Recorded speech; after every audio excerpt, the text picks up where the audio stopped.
Okay, so we are going to, the example I gave you in class, where actually I want to do that one over to show the EROs, the elementary row operations. And so I would probably suggest using a brand new sheet of paper in your notes. Because if you want, after we go through this problem a little differently, then you can go back and finish the other problem and you should still end up with the same answer. I just want to show it a little differently for space and time. All right, so we are going to interchange rows 2 and 3. Oh, sorry, hold on. Okay, we're going to leave that alone. So if we do that, so if we interchange rows 2 and 3, then that means row 1 will stay the same. So row 1 is 3, 2, negative 1, 2.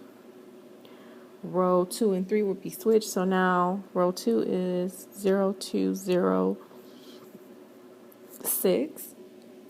And row 3 becomes 3, 2, 1, 2. And again, we can have that line there to show that we're dealing with the augmented matrix. Okay. All right, so that's the interchange rule. The replacement, now we're going to replace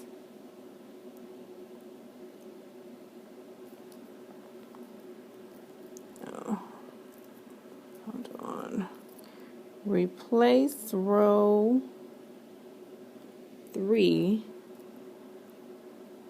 by taking negative 1, which is a multiple, negative 1 times row 1 and add it to row 3.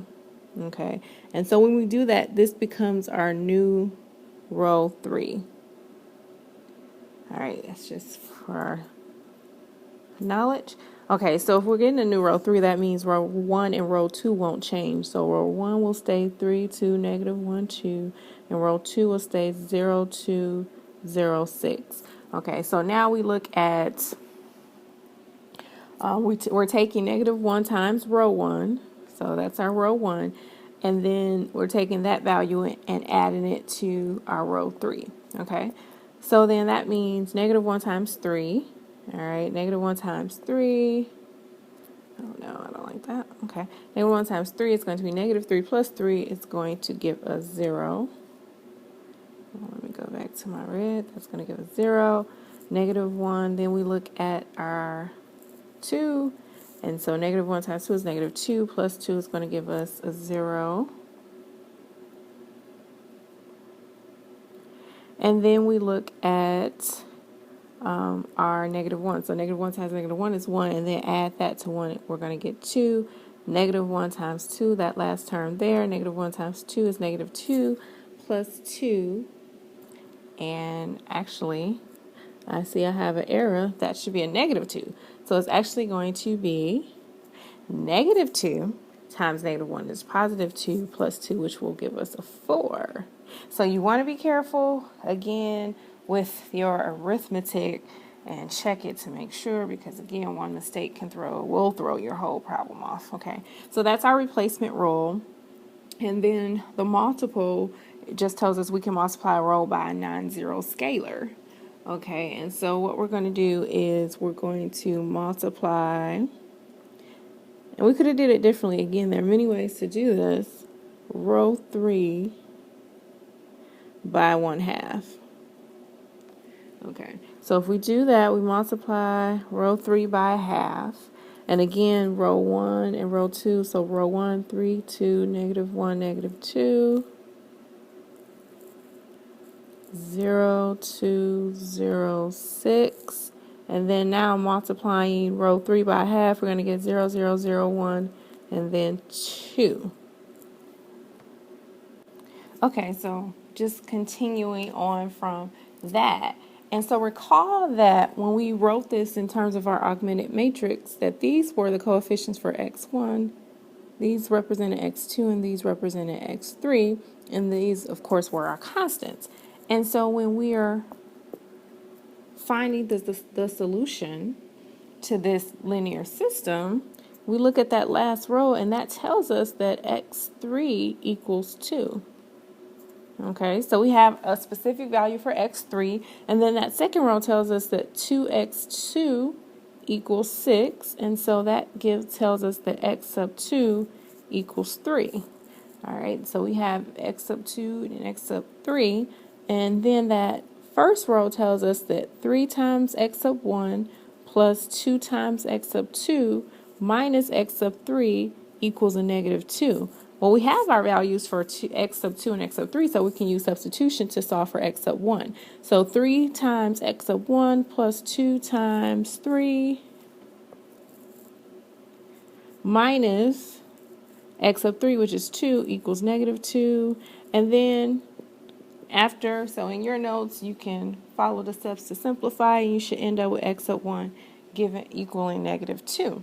Okay, so what this tells us is that x sub 1, comma, x sub 2, comma, x sub 3 equals the solution for that system is negative 2, 3, and 2. And again, you can always check to make sure, and so to check, you would go back to your original equations and make sure that this solution fits for all three of those systems, okay? And just because we're going to be getting into vectors in the next section, another way we can write this is x sub 1, x sub 2, oh wait, I extended, I made something smaller, there it is, x sub 2 and x sub 3 equals negative 2, 3, and 2. Okay, so this tells us that this system has a solution, and is this solution unique?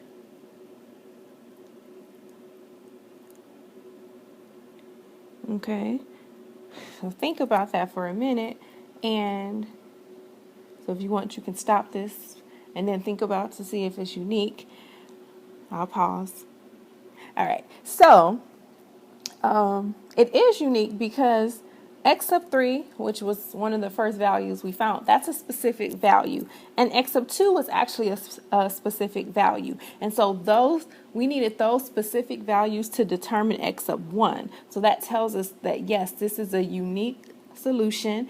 And since we have a solution, remember what's the term that we use when a system has a solution? Another word for that is to say that our system is consistent. Okay, so I just want you to make sure you write this in your notes. I won't say too much about this. So we have just these statements. This first statement right here tells us that two matrices are what's called row equivalent if the EROs, the elementary row operations, have been performed on one matrix to obtain the other. All right. What's key here is that you have to make sure your arithmetic and your algebra is correct, because if you go from one elementary row operation to another and your arithmetic is off, then those two rows won't be row equivalent. Okay. So, but two matrices are row equivalent if the EROs have been performed on one matrix to obtain the other. And two row equivalent matrices have the same solution. Okay, so that's good to know. And again, remember these are equations, so that makes sense. Okay, so this problem right here is a problem that you will do and turn in at the beginning of class on this Wednesday. Remember, any assignment that's more than 5 minutes late, you will have penalties. So make sure you get it in within the first 5 minutes of class.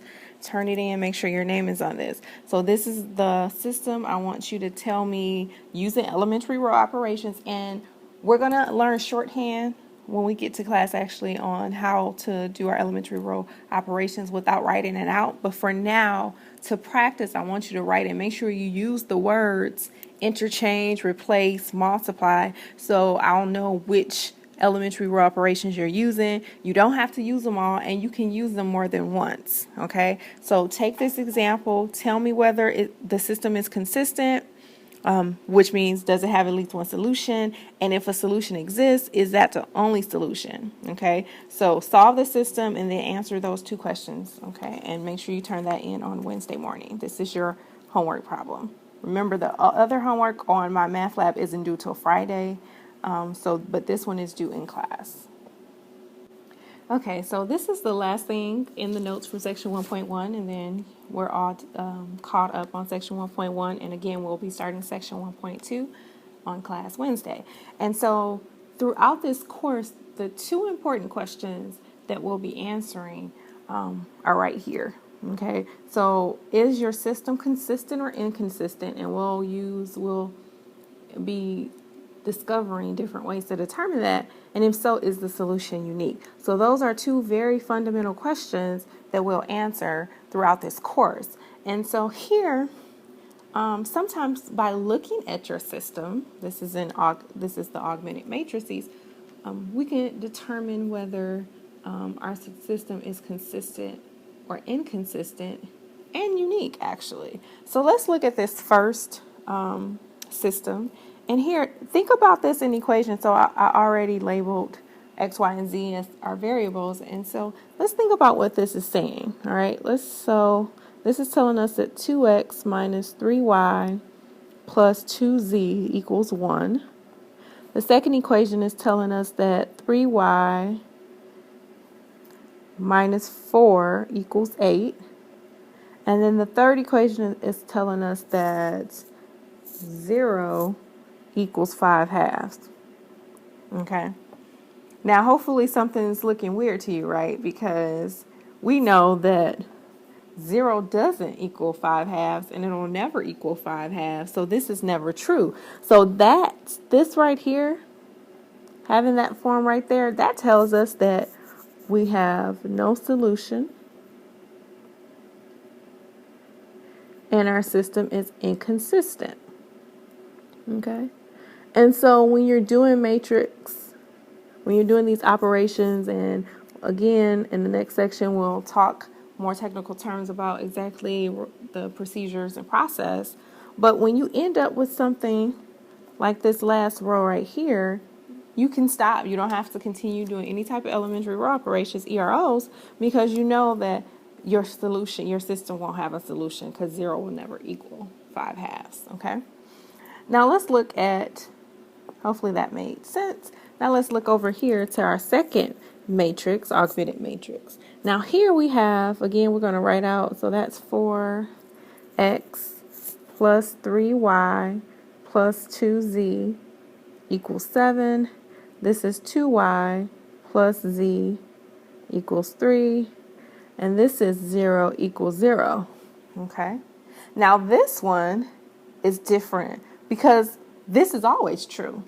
0 will always equal 0, right? It's always true. And in fact, to take this a step further, I don't have too much room left on here, but I'm gonna write up here. So it's kind of in your notes. You'll have your notes in order, but I'm gonna write up here. So what that last row is actually telling us, if we wrote it out, this is saying 0x plus 0y plus 0 times z equals 0. Again, that's always going to be true. And in fact, it's always going to be true no matter what x, y, or z is, right? No matter what x, y, or z is, if you have 0 times any number, that's going to give you 0. So this has a solution. This system has a solution. And do you think it's unique? Okay. No, it's not, right? It's not unique because X, Y, and Z could be anything, and that's still going to make it true. So this actually is not unique because it has infinite solutions. Okay, so it's consistent but not unique. All right, so make sure you put that down. Consistent, not unique. Remember, for a solution to be consistent, when a solution is consistent, there are two possible not requirements, but are two possible options, right? One, you either have one solution, or two, you have infinite solutions. So in this case, we will have infinite solution. All right, so we're good, you guys. Make sure too you go back over section 1.1 because I'm not going over every detail, but you are responsible for everything in that section. So make sure you go back over it. Go back over with your notes. If you have any questions, you can ask me in class or ask me during my office hours. Okay, bye.